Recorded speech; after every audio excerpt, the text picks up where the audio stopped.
আজ আমার আব্বা মা আসবে? এখন যা দেখছি তোর ফ্যামিলির জন্য আমার সংসারটাই নষ্ট হবে। আমার বাপ মা তোমার কি করলো? 6 মাস আগেই তো তোর বাপ মা বেরিয়ে গেল। এত ঘন ঘন মেয়ের বাড়ি আসার কি আছে রে? তোকে আমি বলে দিলাম তোর বাপ মায়ের জন্য আমি 1 টাকাও খরচ করতে পারবো না। তুমি কবে বা খরচ করো? কি বললি? আরেকবার তোর বাপ মায়ের পিছনে 3 দিন ছিল 150 টাকা খরচ হয়েছে। দেখ কি বললো দেখেছি, তোমার মতো একটাও দেখিনি। ভালো আছেন দুলা ভাই? হ্যাঁ ভালো আছি, তোমরা সবাই ভালো আছো?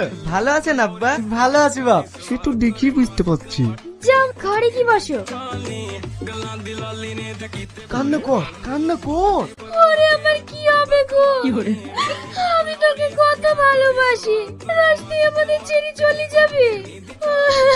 কান্না করছো কেন? আমার শ্বশুর শাশুড়ি আগে না মুরগি আগে? আমি তোমাকে আবার মুরগি কিনে দেবো। মাসে 20 টাকা করে ডিম পারতো মা, আর আমাদের ডিম হবে না। হয়েছে, দারুণ হয়েছে। মা, তোকে মুরগি জবাই করতে হবে না, আমরা মাংস খাবো না।